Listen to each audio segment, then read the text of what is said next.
darajooyinka jaceylka uu leeyahay marna waa murugo marna waa farxad. haddana farxadda markaad wajahayso waa marka kaliya ee reereenta nolosha aad haysato, balse xilliga murugada aad wajahayso waa markaad u baahan tahay talooyin adiga kuu gaar noqon kara, isla markaana aad ka heli karto dadka adiga asxaabta ku ah ama dadka kula wadaagi kara adiga arrinta ku haysata. Siman waa gabar Soomaaliyeed oo ku nool mid ka mid ah wadamada qurbaha, waxaana xiriir wadaag muddo sanado ka hor ay noqdeen wiil Soomaaliyeed. haddana Siman xiriirka jaceylka inta ay wajahayso waxa wiilka ay kula dardaarmi jirtay in xiriirka uusan goonin weligii. wiilka inkastoo uu ka aqbali jira hadallada Siman, haddana labadooda xiriirkooda waxa uu socdaba oo guulo badan uu gaaro. ugu dambeyn waxaa Siman wiilka uu u soo bandhigay arrin la xiriirta guur.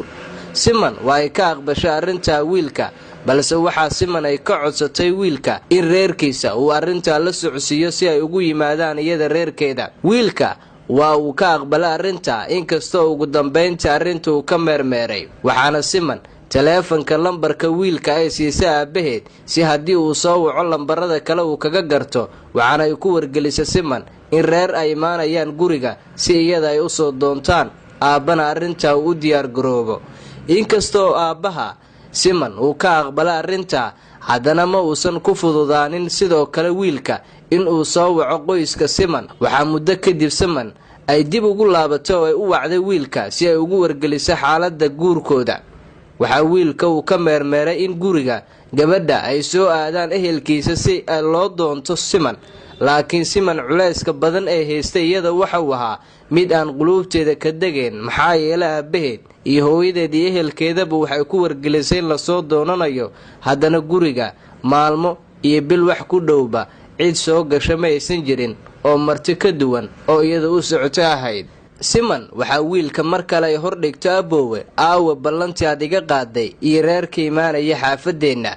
waxaana wiilka jawaab ahaan ugu dhiga abbaayo hadda reerkeenna aniga diyaar uma aha inay imaadaan xaggiinna, balse wax kasta waxaan jecelahay inay ku ilaadaan si hoose.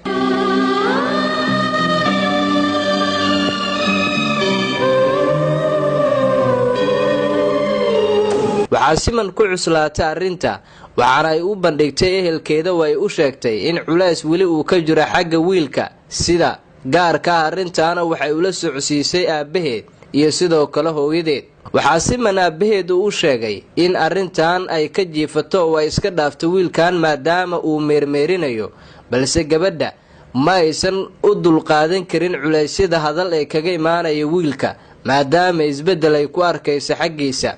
hooyada Siman ayaa dardaaran waxay u jeedisay gabadheeda, waxayna ku tiri hooyo, aniga inaad isoo raacdo oo aad hadalladeeda yeesho iyo in wiilkaas toos aad isugu dhiibto, labada mid inoo yeel. Siman oo xaalku uu ku cakiran yahay waxay ogolaatay in hooyadeed ay qaadato hadallada ka soo yeeraya ee ku aadan in xaggeeda aysan ka fogaan. waxaa Siman wiilka ay u sheegtay in xiriirka jaceylka haddii dhab uu ka yahay inta waalidkeed ay ka qancayaan in uu sugo kadibna uu soo doonto, balse wiilka waxa uu sheegay Siman in xiisihii jaceylka uu ka ilaaday, isla markaana hadda doonasho uusan geli karin, iskana ilowda wax kasta uu dhex maray. Siman waa ay ku adkaatay arrinta, maxaa yeelay habeen iyo maalin indhaheeda ilmo ayaa ka da'aysay. marna waxay isku madadaali jirtay dhegaysiga heesaha jaceylka, marna qolkeeda ayay si gaar ah isugu soo xiri jirtay iyadoo ilmeynaysa. culeysyada jaceyl uu baxayay Siman waxaa ugu dambeyn ay go'aansatay in wiilka gebi ahaantiisaba isaga harto. inkastoo goynta xiriirka ay adkaan karto, haddana ruux ku ciqaabaya sidaad u ilowdo way adag tahay, inkastoo danta ay kugu qasbayso arrinka.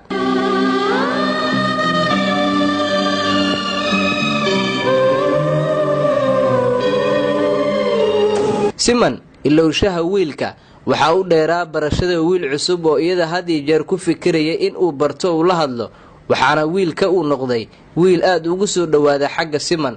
waa kan cusube xiriir jaceyl ayuu u soo bandhigay maalmo kadib, waxaana muddo ku dhow bil xiriirkii Siman hore wiilka ay ula lahayd u dhaafsiisnaa xiriirka cusub ee wiilkan ee ku soo biiray nolosheeda uu u soo bandhigtay. Siman way ku adag tahay sida uu aqbasho xiriir jaceyl oo cusub, maxaa yeelay kii hore waa aamini weysay. waxaa ugu dambeyn wiilka cusub niyadeeda uu u noqdayba mid ku naawilay waqti kasto waxa uu soo dirayaa dhambaalo jecel, haddana waxa uu jecel yahay inuu waqti badan la qaato uu la hadlo isagoo ka soo wacaya taleefankiisa gacanta.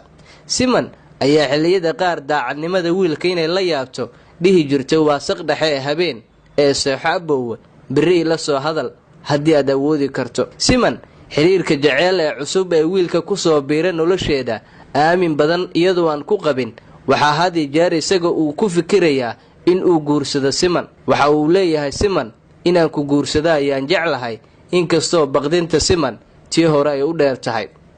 laakiin Siman sida qisadeeda jecel ay noogu soo bandhigtay, waxay tiri wiilka cusub ee jecelka ii soo bandhigtay anigu waan ka aqbalay, balse waan ka baqayaa sida kii hore, inkastoo kalsooni badan kan cusub uu igelinayo.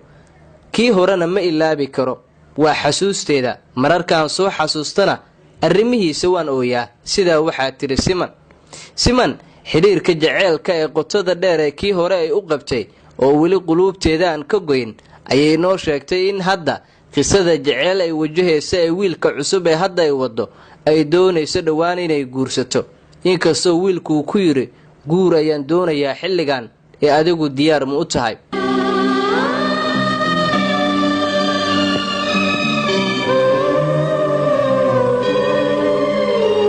tala ahaan dadka Soomaaliyeed ayay u soo bandhigatay qaabka ugu habboon ee hadda wiilka cusub ay ku aamini karto iyo in nolosha jecel ee hore u soo martay uu yahay ruux ilowsii kara. adiguse maxay kula tahay?